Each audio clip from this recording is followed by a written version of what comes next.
John chapter 8. Our study today begins in the 12th verse through verse 20. Would you read along with me, please? When Jesus spoke again to the people, he said, I am the light of the world. Whoever follows me will never walk in darkness, but will have the light of life. The Pharisees challenged him. Here you are, appearing as your own witness. Your testimony isn't valid. Jesus answered, even if I testify on my own behalf, my testimony is valid. For I know where I came from and where I am going, but you have no idea where I come from or where I am going. You judge by human standards. I pass judgment on no one. But if I do judge, and the sense there is even if I do judge, my decisions are right because I'm not alone. I stand with the Father who sent me. In your own law, it is written that the testimony of two men is valid. I am one who testifies for myself. My other witness is the Father who sent me. Then they asked him, where is your Father? You do not know me or my Father, Jesus replied. If you knew me, you would know my Father also. He spoke these words while teaching in the temple area near the place where the offerings were put. Yet no one seized him because the time had not yet come. Father, it's Communion Sunday. We get to come to your table, Lord. We get to be one with you literally in a celebration that brings you great joy. I guess, Father, that would mean my first prayer today has to be that if there's even one in this service or in the service to follow, if they don't know you, if they're not born again, that all of that would change, that they could bring delight to your heart simply by asking you, Lord, into their heart. Today you offer forgiveness of sins. Today you offer a new beginning. And not just for those who are unsaved, but you offer a new beginning for any of us who are yours, but who have been walking in a little bit of darkness or in a lot of darkness. Oh, Lord, meet us here today. Speak to us. Jesus, you are the light of the world, the only light in the world. May we be your little lights everywhere we go. We have been talking the last few weeks, Lord, about splashing living water everywhere we go. Today, the subject changes. We want to be your little light bulbs wherever we go in the darkness of this world. We love you, Jesus. Help us to love you more than ever before. And speak to our hearts. We ask all of this for your glory. Amen. You know, when you don't know where you're going, when you're doing something that you shouldn't be doing, often it's true that we're the last ones to know. The last time I drove a car was, give or take a few months, 15 years ago. I thought I was okay. Paula would be very nervous in the passenger seat of the car, and she would be kind of questioning my judgment. You okay? Everything okay? I'm okay, Paula. I'm okay. I had to tell her several times, look, this isn't an ego thing. When I think I'm unsafe to drive, I will stop driving, no problem. And she looked at me with that look that only she can get. Promise? But you see, she knew something I didn't know. It was long past time for me to stop driving. I was a danger. I couldn't see. The last time I drove a car, it was sort of a last-minute trip to a golf shop. I was playing in a golf tournament the next day, and I didn't have enough golf balls. I wanted an extra golf glove just in case because it was really hot. And I thought, well, I'll just run to the golf store and get one real quick. And in that area around 35 and 410 where it switches as you're on your way in the direction of the airport, I suddenly came around that turn, and it was like I was in a shooting gallery. It was like cars were coming at me from every direction, and people honking on their horns. And I couldn't judge where I was, and I have no depth perception, and I couldn't judge how close people were, and I just was so frightened. All of a sudden, I knew, beyond any doubt, that shouldn't happen anymore. And I prayed, Lord, help me to get home. And I won't drive anymore. I walked into the door. Paula could see the look on my face, and I just handed her the keys. And she said, what's this? And I said, it's time. And then I think she spent about an hour worshiping the Lord as a result. But you see, I was the last one to know it. Well, in the same way, people walking in darkness are the last ones to know it. I have a fairly regular caller on our live radio program. She calls once or twice a month. She always uses different names. She has a very distinct voice, so I don't know who she's kidding. But her conversation is always, Pastor Ron, I love the way you speak, and I love the love in your heart, and I know you're a good man, but don't you think you ought to emphasize more the goodness in the world that we live in?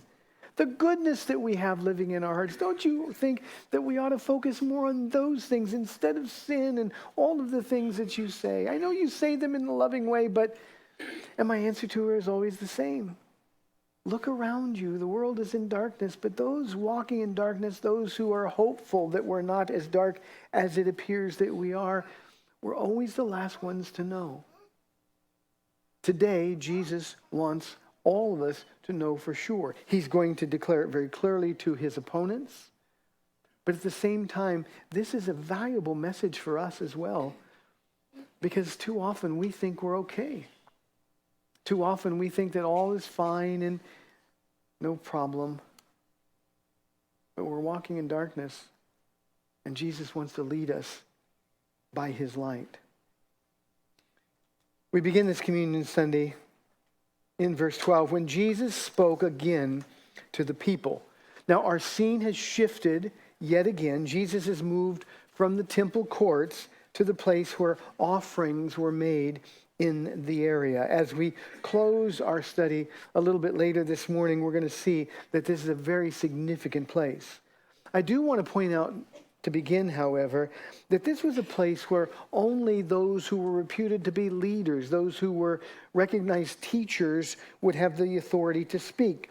Those who had real authority, or at least it was supposed they did, would be the only ones who could utilize this place as a forum for their teaching. Now, we know Jesus was the only one with true authority, but this would be sure to frustrate the Pharisees even more, that Jesus would dare to presume to speak in this sacred place would only further inflame his opponents, only strengthen their resolve to destroy him. So here's what Jesus said to them: I am. And I always pause there, and I want to remind you, I'll continue doing it through the rest of this gospel. That is an I am statement where Jesus is declaring to be God. I am, and then he says this, the light of the world. Now I want you to imagine the backdrop, because Jesus will be pointing at the temple and all of the decorations on the temple. We learned earlier that Jesus was pretty dramatic. He continues to be so here. On this final evening of the great feast, the temple would be lit up. It would be an extravagant, expensive display of light supplied by candles, the giant menorahs that we're all familiar with, but also with lots and lots of torches and even more lanterns spread around everywhere. This would be sort of like the Jewish religious equivalent of July 4th, just lights everywhere. The lights would be a celebration of God's glory, a remembrance of the light provided in the wilderness by the pillar of fire. Now, before I continue, I want you to consider the wilderness for a minute. Wildernesses are scary places. They're scary enough in the daytime when you can see what you're doing. Or being rather visually impaired, it's very difficult for me to walk in the dark. I bump into things, I fall off things, I have to watch very, very closely where I'm going. Well, in the desert wilderness, it would have been even worse. That's when the reptiles, the scorpions, would be out. There would always be danger. The Jews would seem, at least to them, to be wandering aimlessly around.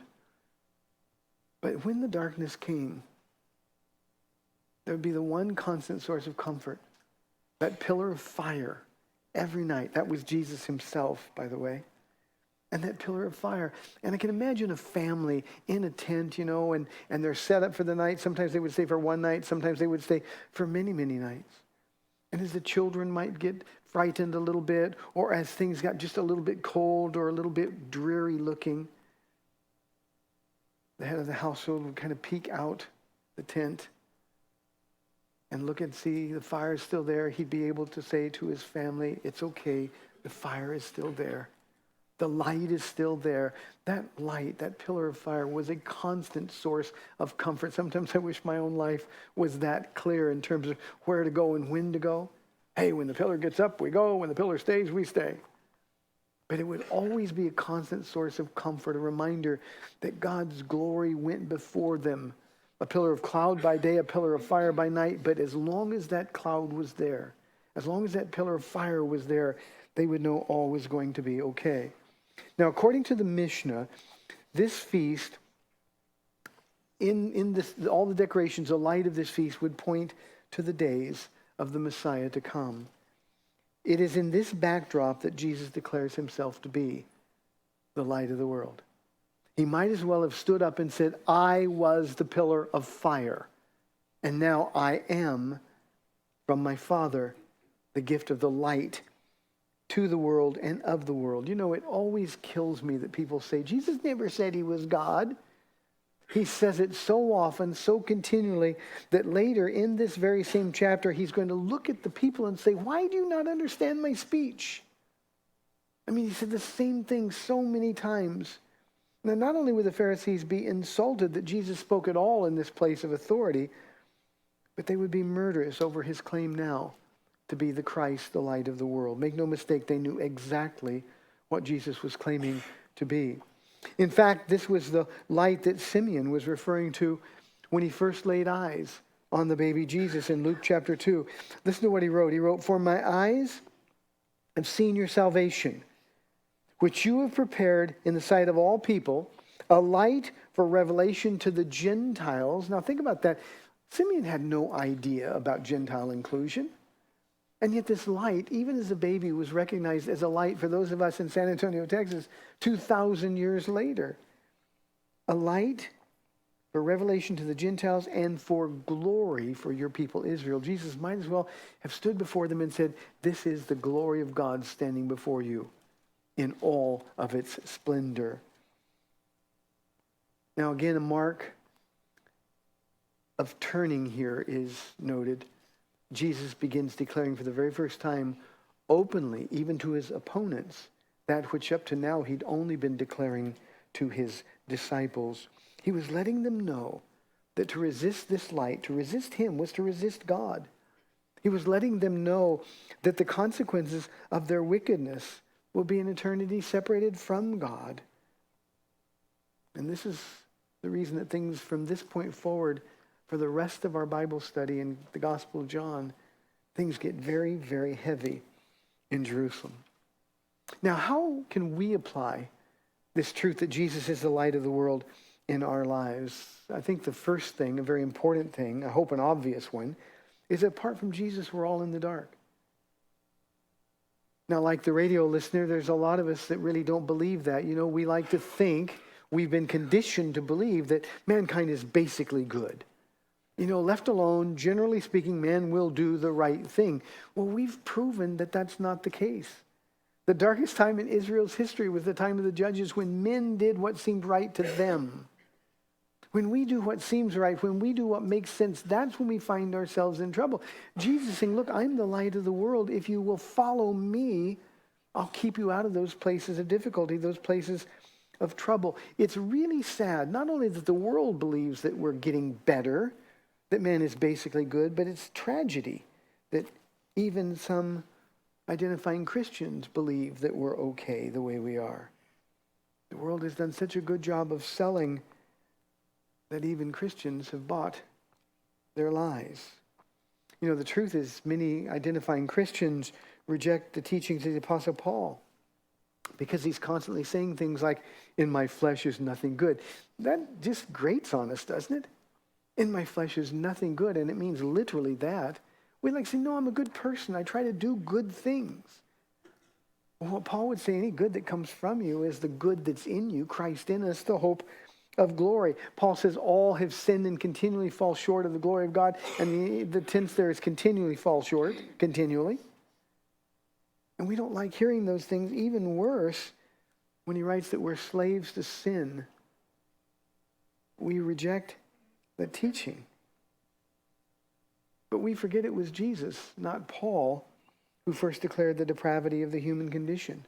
It was Jesus. He's the one who told Nicodemus that he had to be born again, that being rich, being famous, being Israel's preeminent teacher, none of that mattered. He had to start over. He had to have a new life. He was the one that told Nicodemus he needed a completely new heart. Now, what that means for us is critical. We've got to agree with Jesus. As Christians, that should be a given. Our responsibility as we follow the Lord of the universe is to agree with him. Our opinions don't matter. When he says something, we've got to believe it. He says, I am the light, and the idea is very exclusive, the only light. And what it means for us is that we cannot be a Christian. We're not saved. We're not going to heaven unless and until we accept this premise that Jesus is declaring. In John chapter 3, we already discussed this when he told Nicodemus, we're born into condemnation because of our sin nature, because we sin. The truth is, we'll never get better. Short term, we can make improvements in our lives. Short term, things can get better. But long term, we can never change. Long term, we only find ourselves getting worse and worse apart from Christ. We're sinners, and we need to face up to the fact that we all need extreme makeovers in the heart, even the best of us. Your heart is what needs to change. Now, the Bible teaches that we're all under the curse of sin because Adam, our federal head, sinned, and we inherited the sin nature from him. Now, people, some even identifying Christians, will say, well, that's not fair. Why should we be punished for Adam's sin? But please remember something that we talked about last week at length. Remember, I told you that playing games with Jesus always results in you losing. That's not an honest question. There isn't one person in this room who's going to be judged for Adam's sin. We're never going to be able to stand before Jesus and say, well, it's his fault. Because Jesus is going to just strip away everything, and you're going to be judged, and I'm going to be judged only for the sins that we committed. Now, here's the good news. If you're here and you're born again, you're not going to be judged for those sins because Jesus already has been. But if you're not born again, and on a communion Sunday, it's a perfect time to give your heart to Jesus, you can escape the judgment simply by asking Jesus to come into your heart.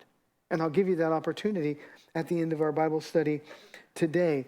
Remember, though, that you have to be honest with the Lord.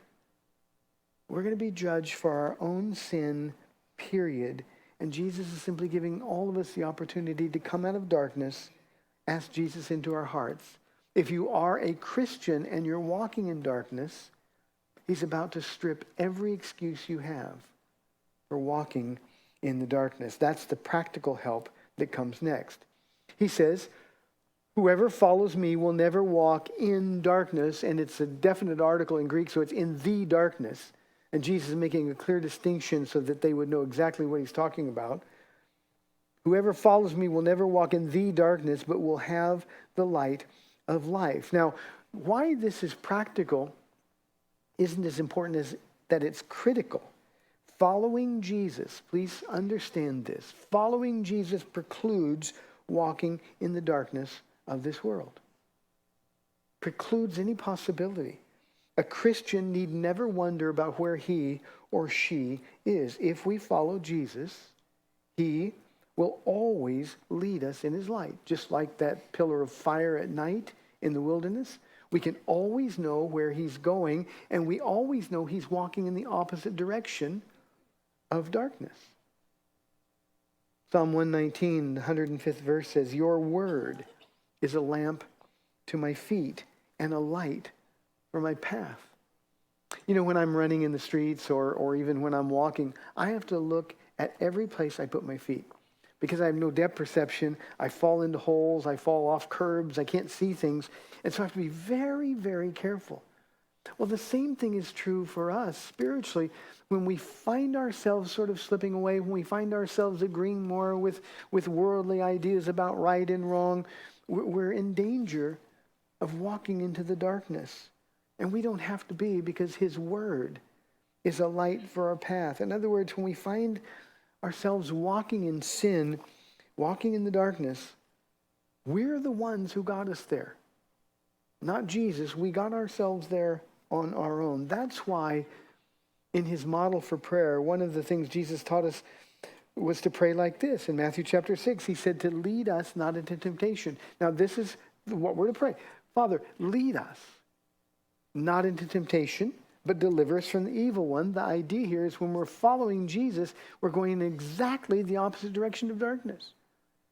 That means if we ever find ourselves headed into darkness, we find ourselves in one of those places that we know we shouldn't be, one of those uncomfortable places, we can identify very quickly that I've been following darkness instead of following Jesus, because if I was following Jesus, I'd be in the opposite direction of evil. Now, this does not say that a true believer will never walk in the darkness. Please don't misunderstand. We all fall and we all make bad choices. But none of us have to. And that's what I hope is encouraging to you. What this does say is that when we're following Jesus, we'll never walk in darkness. The Apostle John says, in him is light. There's no darkness at all. What a great picture that is in those dark places of our lives. I don't like dark. I've never liked the dark. My dad used to go in and say, Ronnie, you can go in there. And my dad, the old Marine DI, always wanted me to man up. But I'm 4. He didn't care. And I was afraid of the dark. You know, to this day, I don't like the dark. I'm not afraid of it anymore, but I won't reach my hand into a dark place. I know spiders live in dark places. I'm not reaching my hand in a place like that. So I am very uncomfortable with dark. When I go out in the mornings with Jesus, and by the way, it was winter when Jesus and I walked out this morning. I don't like it in the dark. That's why it's important to me that the what I call the Jesus star Venus is up, and why the moon, when it's bright, I'm more comfortable. I just don't like dark places. Well, my dad used to say, Ronnie, go in, you'll be okay. And I'd say, no, Dad, go turn on the light. And here's what my dad would do. He'd go to the light switch. And he'd say, okay, Ronnie, it's dark, right? And I'd say, yes, it's dark. And he'd flip the switch, and the darkness was gone, he would say. When light comes on, the darkness goes away. All you have to do, Ronnie, is turn on the light. I didn't realize how good of advice that was. Because when we're in darkness, when we find ourselves in those difficult places, or as I said earlier, when we're agreeing with the world's version of right and wrong, all we have to do is turn on the light and the darkness flees. Whenever we're in darkness, it's because we haven't followed Jesus. When we're following Jesus, we're walking in the opposite direction of the darkness. I hope that makes things as simple for you as it does for me. It literally means that if we do what he says, if we follow him, we will not walk in darkness any longer. Having said that, what does it mean then when you find yourself in one of those places? Maybe at work, your friends at work, co-workers say, you know, we're going to stop by the bar and have a few drinks. Why don't you come with us? Would Jesus lead you there? Are you following Jesus? Are you following darkness? What does it mean when you find yourself in the checkout line at H-E-B and you're trying to cover over the 2 24-packs of beer? Because you don't want anybody to see, because you know they know you're a Christian. What does it mean when you're looking at a computer screen with horrific images on it? Images that you'd be ashamed of if anybody found out about. What does it mean? It means you're not following Jesus. What does it mean if in your homes, in your anger, you sin and you say unkind things at an unacceptable volume level to your spouse or to your children? It means you're not following Jesus. It means you're walking into the darkness. And all we have to do is turn around and go with Jesus, and we're walking out of the out of the darkness, if you follow the Lord. You'll find that pillar of fire always bringing comfort and always providing direction. Well, we don't like being told those things, and we challenge them. Well, that's what the Pharisees did, verse 13. The Pharisees challenged him. It's, again, a very strong, emphatic word in Greek. The Pharisees challenged him. Here you are, appearing as your own witness. Your testimony is not valid. Now, of course, they're challenging him because they don't like what he just said. One, he said, I'm the light of the world. You have to follow me. The second thing he said is, you're in darkness. You know, Jews then and most now have never understood the corruption of man. I wish we understood it in its entirety. I wish we really believed it. But I would ask, how could they miss it? I mean, you talk about being without excuse. These men are plotting his murder. And they're still saying they're okay. Well, the world we live in is in darkness. The return of the Lord is near. Because the time is short, Jesus is being very direct. Well, we need to be equally direct. in the world that we live in, because the world that we live in is completely covered in darkness. If you're here this morning and you still have any concept that man is basically good, or we live in a good place, or even that this country is a good, godly place, consider the things that we have to deal with every day. Just this past week, another mass murder in Southern Oregon, just because there was a man who was so filled with hate. And these are becoming regular incidents. Schools are always being locked down because of the threat of action that has already been occurring in schools all over this country. Kids killing kids. We live in a world where adults, parents, teachers, authority figures tell children, some of them are children, that it doesn't matter what body they were born in. You can be whatever you feel like being. It's perfectly fine. It's perfectly okay. Consider that we have lost in this nation an entire generation of people at the altar of what we call choice. We make ourselves feel better about it by calling it women's health care. 60 million children have been murdered in this country since 1973 in the name of women's health. Some of those kids would have grown up to be doctors, some scientists, some preachers of the gospel of Jesus Christ, some missionaries. Some certainly would have grown up to be wonderful moms and dads themselves. And in our country right now, we can't even agree to stop giving taxpayer money, that's your money and mine, to the organization killing these babies in the name of health care. I mean, if that's not obvious darkness, what would make any one of us think that there's hope apart from Jesus Christ? I am the light of the world. He didn't say the November 2016 election is the light of the world. He's the light of the world. All we have to do is recognize that we live in darkness, and it's our job to be light, Jesus has said.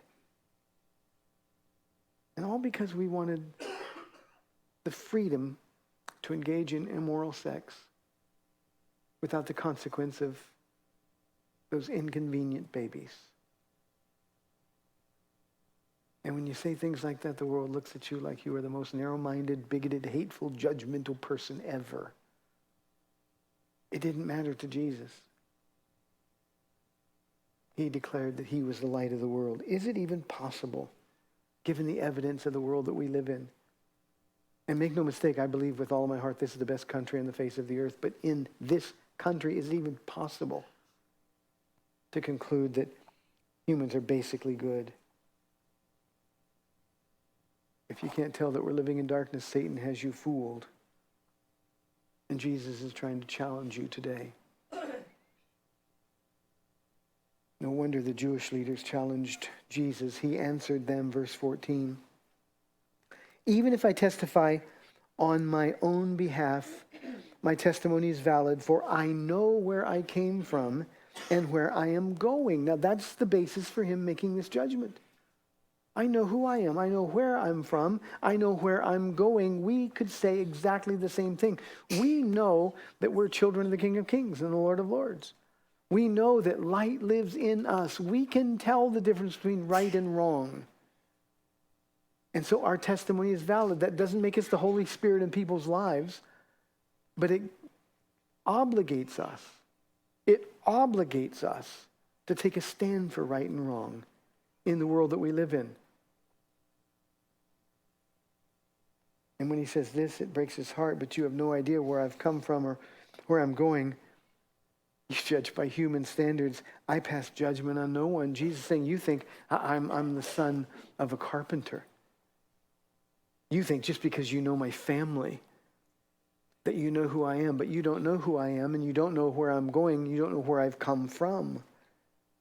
Jesus really can testify on his own. That's not what he's doing here, because his perspective is an eternal one.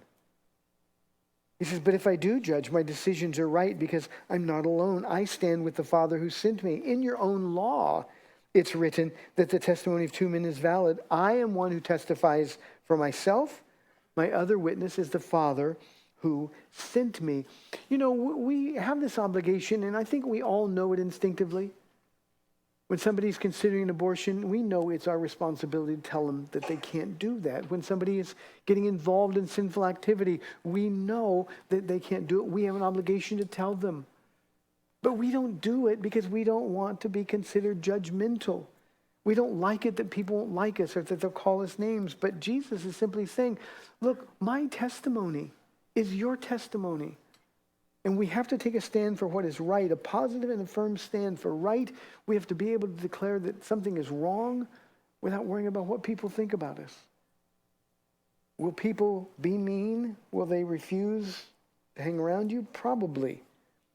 They may call you names. They may make you feel very, very alone. But though Jesus appeared to be alone, the light of the world in front of the Pharisees, he said, I'm not alone. My Father is with me, and his testimony is my testimony. We need to remember it's God that we are to please, not the darkness in this world around us. We cannot fit in. The Christian man or woman who tries to fit in this world is the most miserable of all. Consider just for a moment Nicodemus and Joseph of Arimathea. They're in this crowd.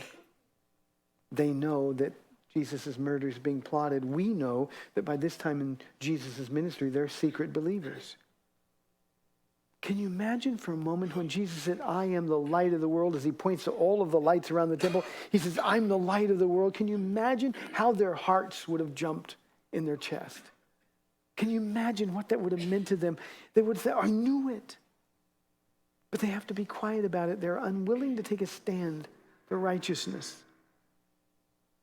And instantly, all of that joy, all of that passion that comes from Jesus saying he's the light of the world is stripped from them.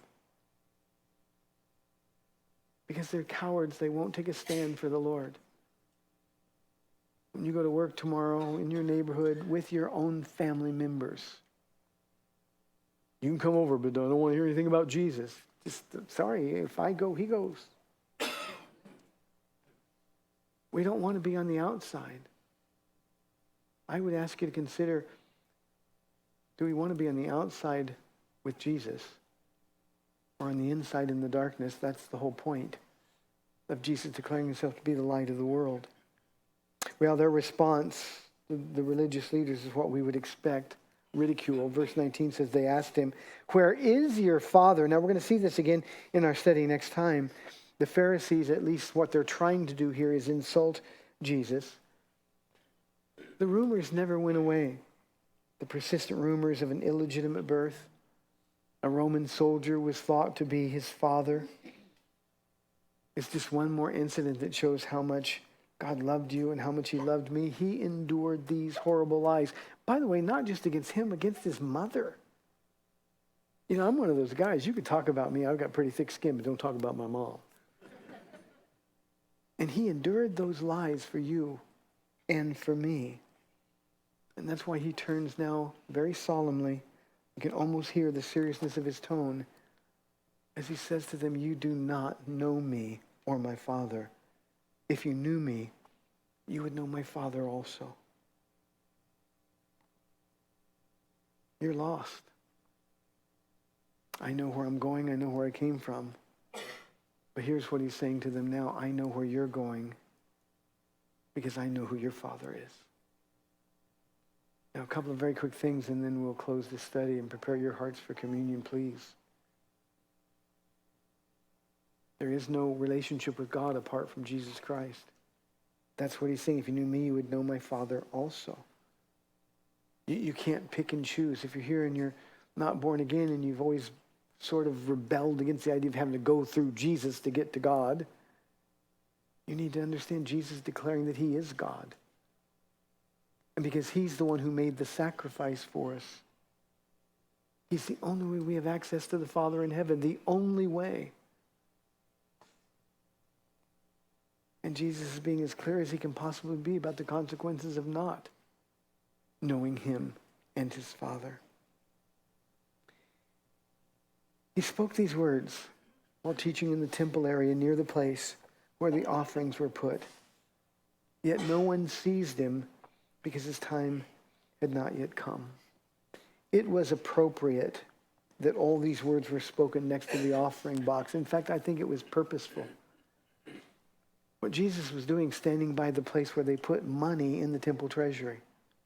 There'd be always a crowd of people, large lines of people, one after another. Jesus notices the widow who gave her mite, and all of the other people in one of the other Gospels.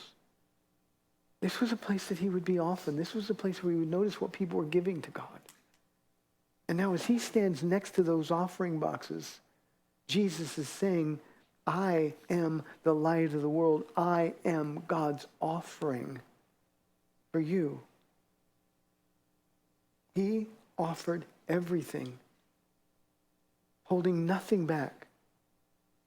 Now, the reason this is so significant is because in the ancient world, light was extremely expensive. The oil to keep the candles, the oil to keep the lanterns and the torches going was extremely expensive. That's why this lavish display of light was limited to this one night a year. And what Jesus was saying is, expensive, all this light? You haven't seen anything yet. I am the light of the world. I say to you often that God emptied the vault of heaven to win your soul, to purchase you and me out of our sin. Why? Because light is expensive. To save you and to save me cost God everything that he had.